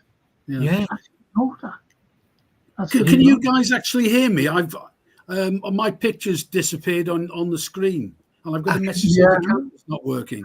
No, no, we can't hear you, Derek. I'm only joking. We can hear you, you know. We can hear you. That's no problem. If you want to say something, please say it, Dave. No, I was just concerned. I've got a message saying my browser's lost connection to the camera, and on the screen I'm looking at, I can see you two guys, but there's just a sort of black rectangle where I used to be. Yeah. But you've still got volume, so Yeah, I won't start pressing any buttons because they don't really know what I'm doing. yeah. It might help if you quit the app, Derek. If you kind of close it down, quit it, and then join it again. And come in again. Yeah. I'll try that. Okay, I'll see you in a minute. I'll see you coming in. I'll open the door for you. Aaron Dennis says, for me, it's the generous hospitality of the people, the ease of getting tucked in over pints, the architecture, the ease of getting around. I always feel at home there. Brilliant. Isn't that lovely? Fantastic. Yeah. That's Lovely. lovely. Yeah. It really is. And, Yeah. you know, to think that is Derek back. Oh, Jesus. there he is. Good looking one. There he is. There you go. There he is. I don't know what happened there. See, he's not only a fantastic international artist, he's a genius. Absolutely. Is that Anthony? Who's your favourite artist? You know, I don't mean, I mean in art, in the art what Anthony does. I don't mean, I don't want to put you on the spot there. Because I get very confused and sometimes angry when you read something, the greatest artists of the century, and you're reading about, you know, some squeaky little Taylor whatever, and I'm thinking they're pop singers, they're not. But it's an American. I think it's an Americanism to call anyone who performs an artiste. All right. So, but my favorite artist with a bit of paint. You're thinking? I was asking the wonderful Derek there. Yeah. Yeah, I know who yours is, but you can't talk about him anyway. But who's your favourite artist with the paint? I've got a few that I really like. I mean, I really quite like the surrealists as well, and I'm quite a big Dali fan. But I like Hieronymus Bosch. I think the Garden of Earthly Delights is an awesome thing. I was lucky enough to see it. I was in Madrid, and it was there. There was several Bosch paintings there, and you know, it's just awesome. I mean, the detail. I don't know how long it took him to paint it, but you know, the whole thing is so hellish in a way, and I think it's just awesome. Well, the thing is, with me, unfortunately, Jason just says Anthony's after my job. I could not do your job for all the world. Switch it off and come back. If so, I've learned it from you. Jason, I've learned everything I know from you. Turn yourself off, bring yourself back. Switch it off and switch it on again. It's the universal IT panacea. It is. I mean, years ago, it used to be give it a tap with a hammer. Yeah, exactly. And then come back. Oh, I can remember the horizontal hold on the TV. If you gave it a bit of a tap on the side, sometimes it worked. The Scouse Red says, I once drank at a bar next to Sydney Harbour Bridge where an Irish band were playing. I asked the lead singer what part of Ireland he was from. Jerry Gardens, lad, he replied. I'm from Jerry Gardens. Wow. What a small world. What a small world. Well, And there you go, from the Scouse Smiths. Liverpool. What part of Ireland are you from the Gardens? It's incredible. Absolutely amazing. I just love it, the way Liverpool, as I said about Derek, I think for me, he says, it's the generous hospitality of the people, the ease of getting tucked in over pints, the architecture and ease of getting around. I always feel at home there. I think that's a fantastic sentiment about an American who comes over to Liverpool, and he's a great big fan of the Beatles. A big fan. I think most of Americans are, to be who's into music, if you know what I mean. And he says, Derek, if you're ever in St. Petersburg, Florida, check out the Dali Museum there. You won't be disappointed. Oh, I'd look forward to that if I was ever there. Yeah. That'd be brilliant. Do you think that Dali painted, or whatever, his work was self-expression of himself, because he was very eccentric, wasn't he? And very flamboyant. Oh, absolutely, absolutely. I'm sure it was. I'm sure it's true of a lot of artists. But the thing about Dali is, I mean, you're sitting inside the guy's imagination, which I find really quite fascinating. I mean, interestingly enough, what sort of brought me into fine arts and getting into pictures, as it were the pre-Raphaelites. One of the first things I was amazed about was like how much like a photograph it was almost. I was just so impressed by the sort of technicality of the paintings. And then the more you start looking at them, I mean, is it Rossetti, the one with the Shakespeare, the Ophelia in the stream? Yeah. Floating in the stream. Fantastic. Absolutely awesome. They were hated in London when they brought that out. Yeah. Because it's different. And the detail was part of the reason why they were mocked and ridiculed. And they couldn't get a gig in their own city. They were all quite wealthy to do guys from London. And then their first gig, exhibition-wise, was in Liverpool. Oh, right. We had our own version of the Royal Academy, which stood on the ground of where our Walker Art Gallery stands now. And in the 1840s, 50s, when they were looking to show their first exhibition, Holman Hunt and the rest of the guys, they came here because no one else would show them. And then after a couple of exhibitions, London opened their eyes, and that is just sensational. That's the one. Yeah. Yeah. The lady who posed for that was she married one of, there's so many stories with them. They're like rock stars. These people. She married the Gabrielle Rossetti, and he kind of didn't treat her very well. She became a drug addict, laudanum, and sadly passed away at a young age. And he was so guilty. And again, like a rock star, all of his lyrics, all of his poetry he'd written, he buried with her. And then 6 years after that, his publicist and his agent said, we should do a book of poetry about love. Remember all those poems you wrote to your deceased wife, saying how much?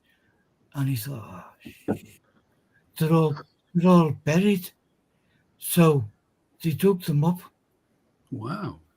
They dug the coffin up, got the legs. She was apparently so well preserved that it was like she'd only just gone down. But they got the word in. He couldn't touch him. They went straight to the publisher, turned into a book, and it flopped. I don't think it sold more than a few hundred. Just, Can I read a poem that I had written? Yes. And it was for Halloween. Sophie had asked me, she said, will you write a poem, Grandad? I said, okay. And it's called Blank Paper.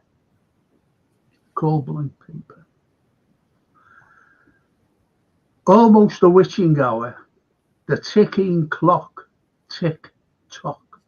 I'm staring down at blank paper as the cat goes prowling about. What's he looking for? Something has made him curious. Is it the silence as the clock ticks? Or is it something more sinister? Still nothing written down. Black paper and empty. The cat's still curious, still prowling and staring. Midnight clock chiming. The cat flap springs to life. Through the window I see it, hunched and ready to pounce. The last time I saw it, 5 long months ago, at the witching hour, through darkness, disappeared. My paper blank no more, the strange disappearance of my curious prowling cat, written down on blank paper. The witching hour, the deadly silence, the darkness, the curiousness, the ticking clock, the blank paper. Will it ever be seen? Perhaps tonight on Halloween. Very Excellent, Frank. lovely. That's excellent, mate.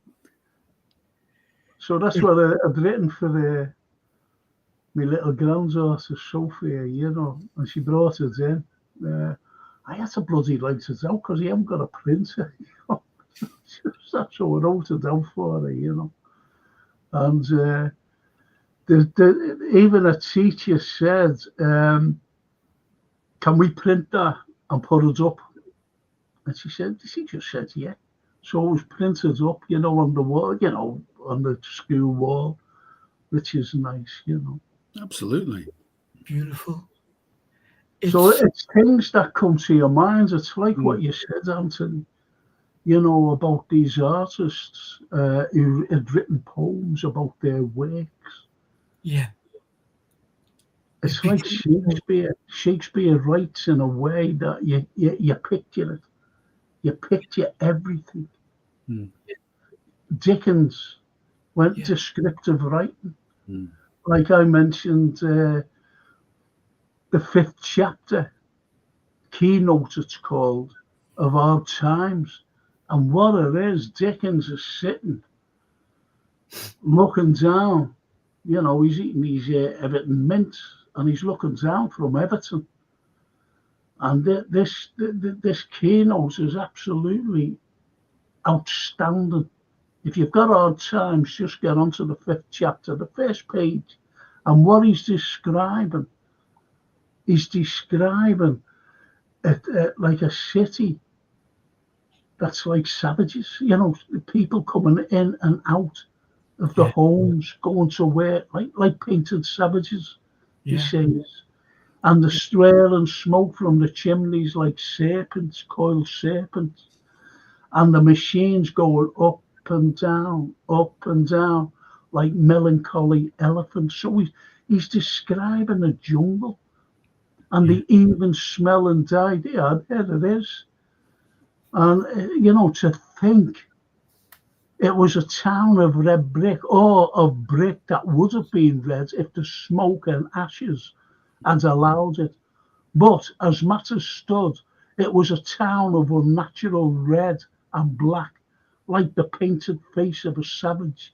It was a town of machinery and tall chimneys, out of which interminable serpents of smoke trailed themselves for ever and ever, and never got uncoiled.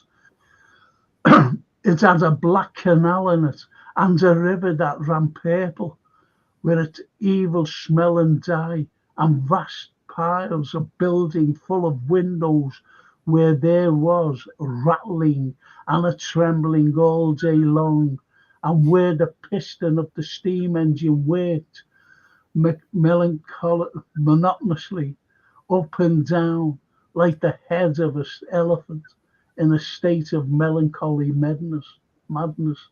It contained several large streets, all very one like one another, and many small streets still more like one another, inhabited by people equally like one another, who all went in and out at the same hours, with the same sounds upon the same pavement to do the same work, and to whom every day was the same as yesterday and tomorrow, and every year the counterpart of the last and the next. That's awesome. Amazing. Because you've got juxtaposed, you've got the two images, you've got the piston going in and out, and the people's lives doing exactly the same. That's an incredible piece of writing. It is, because he is the greatest descriptive writer ever. And I tell you another descriptive writer who was absolutely fantastic. I love this man, by the way. I love Dickens, there's no parallel to him, only there's Shakespeare. But this man only wrote one book, one novel, this fella. And the descriptive writing out of him, you've all have heard of him, and you've all heard of the book as well. But he only written one novel, which surprised me, actually. When I was studying this chap, and his name was Oscar Wilde, and he wrote the picture of Dorian Gray, but the descriptive writing was absolutely fabulous, just like Dickens.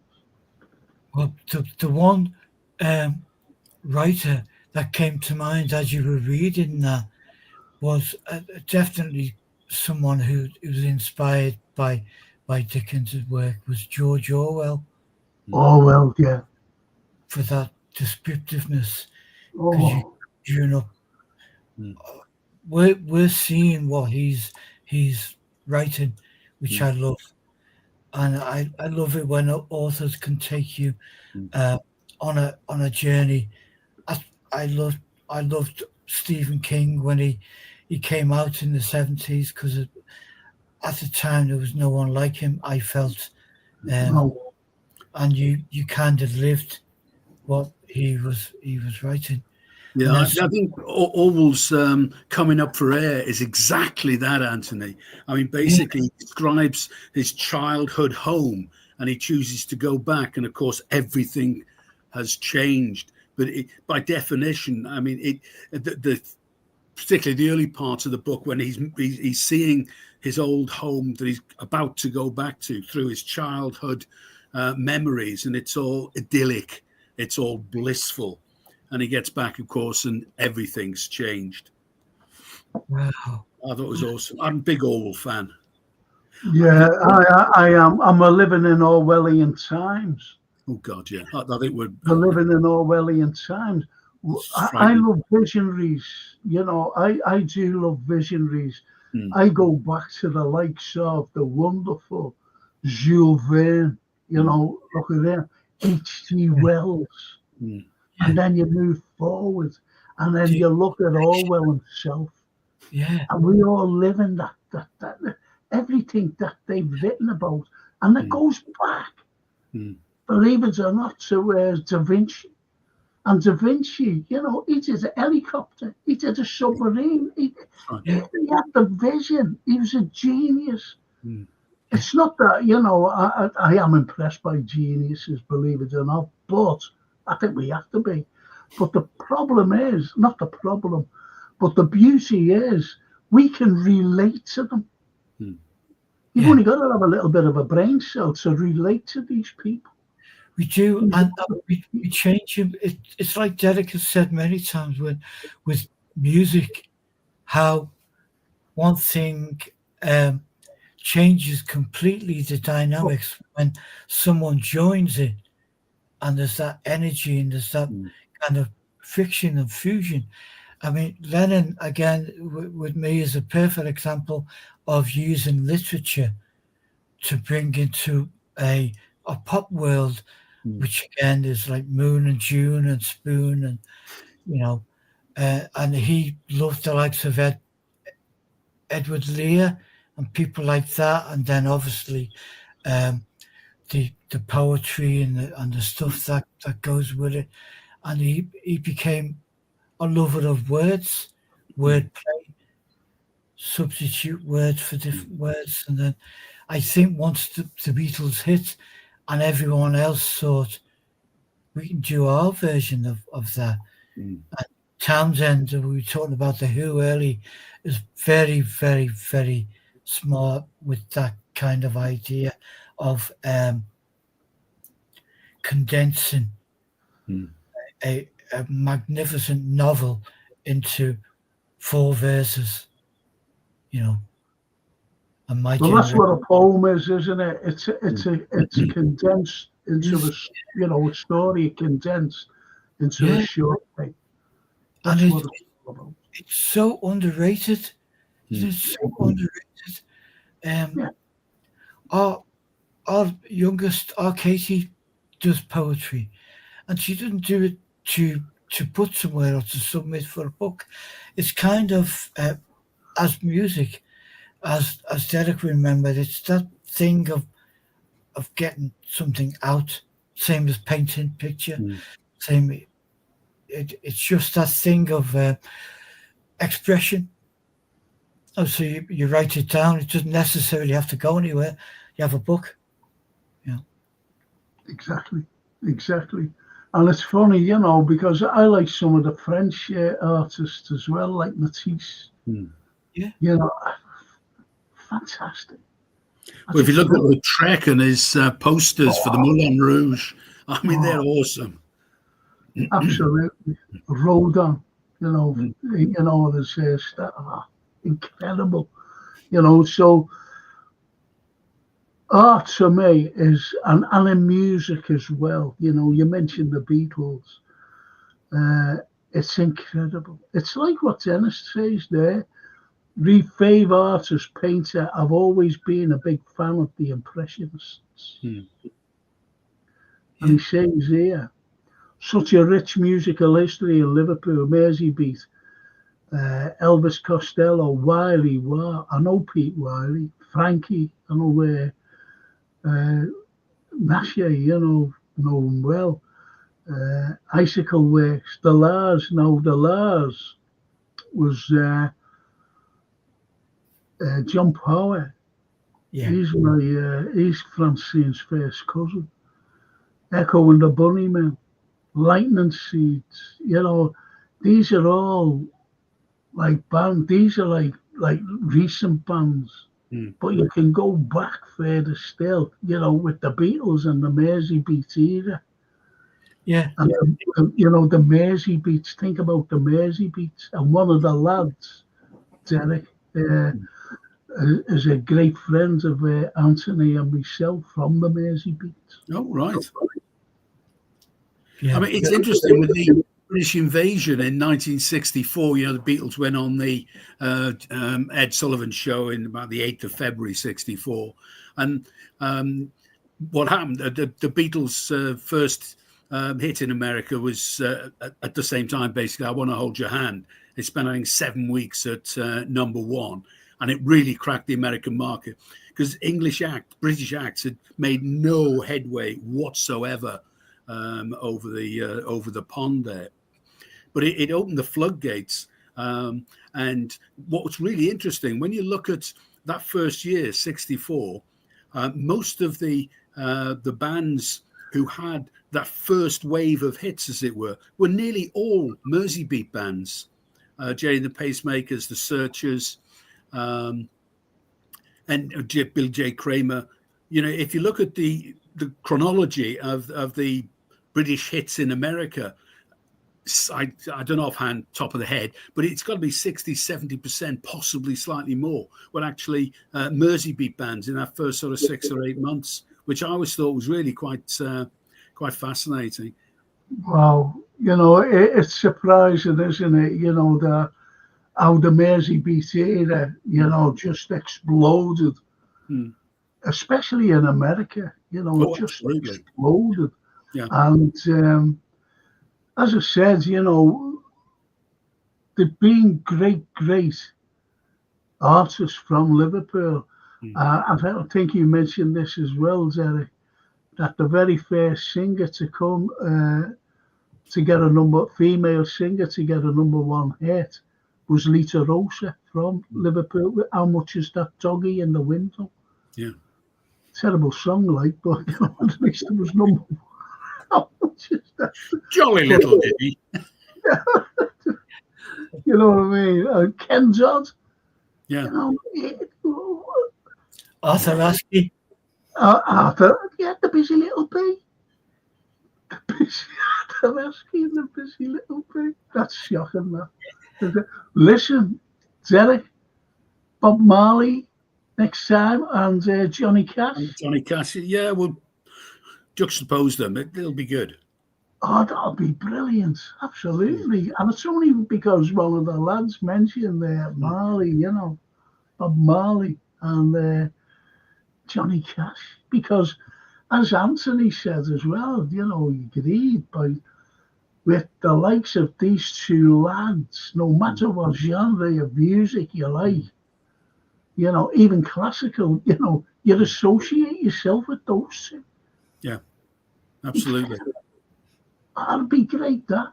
And as I said, I asked Jason to try and play just, you know, just about 20 seconds of, you know, a couple of songs. Bend, bend, bend through a ring of fire, you know, something like that. And there may be something that we've missed because you know, that just came up in conversation. Derek brought them up, but there may be someone else with that kind of impact that they had globally, you know, and love, even right up to his death. Johnny Cash was loved everywhere. Absolutely. Yeah, absolutely. And he went to the jails, didn't he? Because he spent some time in jail himself. Yeah. And was it Folsom Blues or something like that, you know, when he went to the jail? And he sang to the audience, you know, the prisoners. Sang to the prisoners. You don't get that, do you? You really don't get that. And I always a friend of mine, she's Russian, lovely girl, and she actually changed her name, believe it or not, to Jane Beatles, because she loved the Beatles. And they used to, during the Soviet time, they used to have to go underground and play the music. And she was with these doctors and whatever, so they used to get the acetates, you know, from the likes of X-rays and print the music on them. And they used to play them underground. And that's the Beatles for you. That's Jane. And incredible stories she said to us. You know, I had her on the show once, and she was telling us all about it. And that's the beauty of music. That's the love of music. That is it. You know, it's incredible. So Bob Marley, Oh Woman Don't Cry, and all this, you know, and Johnny Cash. And I can't wait for it. So you come back whenever you're ready. Yeah, that'd be brilliant. Oh, made up with that, Derek. And Anthony, thank you so much, mate. Thank you. It's been brilliant tonight, absolutely. And everybody's enjoyed it. The Anfield Raw sending all those pints and everything. And every Dennis Papera, the Scouse Red. What part of Ireland you come from, mate? To the gardens. You can't get any better than that. That's it. And on that wonderful note, I've just got to thank the wonderful Gap Painting Services. And Gap Painting Services sponsored the Frank Carlyle Show. And with this, you know, if you're an NHS worker, if you're an elderly, please get them in. Don't struggle. Please don't struggle, because you get a special discount if you're in those categories of elderly and NHS worker. Even if you're not in those categories, they're very reasonable. They really are. Please don't struggle about doing your place up. Get these people in, fully insured, fully time-served lads. And that's Gap Painting Services, who sponsor the Frank Carlyle Show. And I've got to thank you, Derek. Absolutely fascinating as usual. Yeah, And there's, you know, you can find Derek on Rock and Roll Unraveled, and there's his thing there. There's his thing there. And you can get it on the, you know, on our little site there. Everything that you need to know about music. And of course, my dear friend Anthony Brown and his works and everything else. And there he is. Anthony Brown Art. Search Facebook, Instagram, or Google for Anthony Brown Artist. And, you know, it's been great. And Ian Max says, thanks for the show, lads. Thank you. Thank you, Ian, for staying with us. And it's all for me to say. I've got to thank Jason, because without Jason, I wouldn't have views on it. There's no way I could set everything up. So I have to thank him. But most importantly, who we have to thank are the people out there. The people, the likes of Ian Mac, the likes of Dennis, the likes of Scouse Red, the likes of the outfield or Lynn Ellis, everybody, all of them, who's been contributing to the pod tonight. And I'll be seeing you in a couple of weeks. And tomorrow, don't forget, it's 5:30. I'll be doing a live podcast pre-match against Nottingham Forest. And after the game at 10 o'clock, it'll be the post-match as well. So we've got a pre-match and a post-match. And I suppose you'll be getting fed up with Frank anyway. So I'll just hopefully see you all tomorrow. And once again, thank you, boys. Thank you, Derek. Thank you, Anthony. Brilliant. Loved it, mate. Really good. Really good. We'll see you all tomorrow. Ci vediamo. Ciao. Ciao, Bella.